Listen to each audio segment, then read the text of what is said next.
Thank you, Madam Speaker. My question is to the Premier.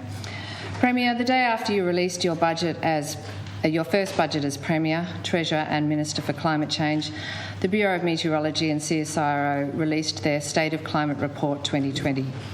The science is in. We are already living in a climate emergency. The extreme drought and temperature records set last year would be normal conditions in an average year when the world warms to 1.5 degrees. We will be experiencing longer, more dangerous fire seasons and more frequent extreme weather.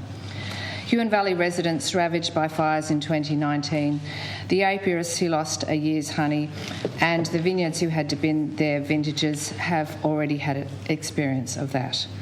This budget should have tackled the twin crises of COVID and climate together, but it failed to do so. While you've adopted some of the Greens' ideas, it doesn't spend nearly enough on climate adaptation and future planning to safeguard communities and wild places. Your budget also continues to funnel subsidies into the climate-destroying native forest industry. Young Tasmanians expected you as the first Liberal Minister of Climate Change to do everything within your power to protect them from the worsening climate crisis, just as you protected them through the pandemic. Premier, what do you say to vulnerable bush-surrounded communities, to Tasmania's primary producers and, critically, to Tasmania's young people about your climate-failed budget? Thank you. The Honourable the Premier. Well, Madam Speaker, I don't know whether I thank the member for the question. I don't know whether I should wear it as a badge of honour that we haven't taken up all of your suggestions. Madam Speaker, as both you and your leader and I have oft remarked in this place that many of them are kooky. But setting that aside, Madam Speaker, once again the member forgets that Tasmania is a leader in climate change action. We will continue to be, Madam Speaker.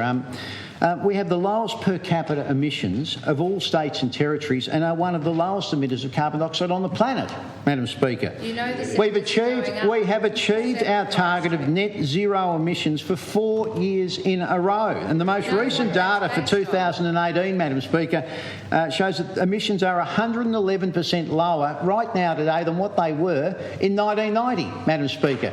Now, you should be cheering that. You should be cheering that, Madam Speaker. Now, Madam Speaker, as we recover from COVID-19, we're focused on growing jobs and our economy and capturing the economic opportunities that climate change presents, Madam Speaker. Now, renewable energy, with the Energy Minister here, Madam Speaker, renewable energy, hydrogen, Madam Speaker, electric vehicles, Madam Speaker. We've taken one of the boldest positions in the country in terms of the government fleet, Madam Speaker, which will reduce Tasmania's emissions further, Madam Speaker. Madam Speaker, Project Marinus and Battery of the Nation will support billions of investment, thousands of jobs, and that will help the mainland to transition as well, Madam Speaker.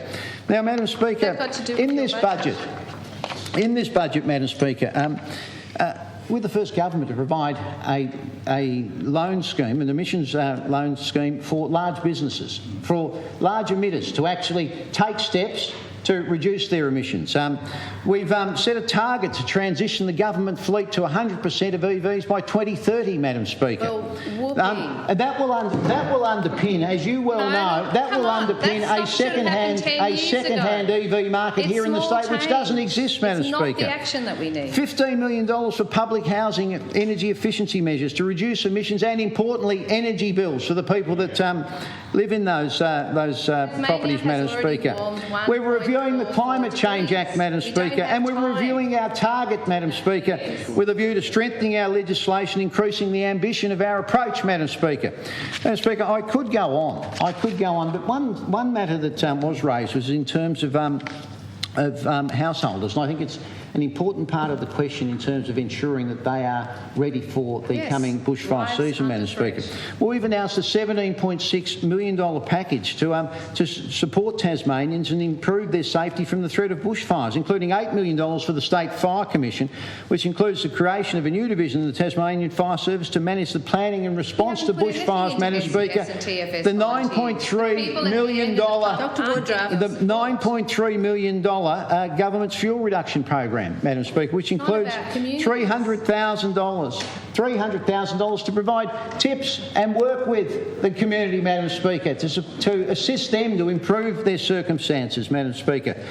We put money into the Tas Alert emergency system, $850,000 towards, in fact, interestingly enough, and the member focused on bushfires, but flood mapping as well, Madam Speaker. You know, this budget takes significant steps forward.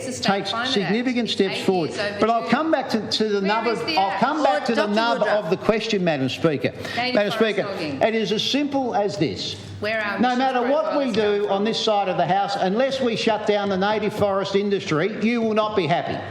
You will not be happy, Madam Speaker. That is the nub of the question, Madam Speaker. And let me assure you, the damage that you did to that industry between 2010 and 2014 will not be forgotten. We have a sustainable native forest industry, Madam Speaker. Madam Speaker, one that I'm proud of, Madam Speaker. This side of the House will continue to back.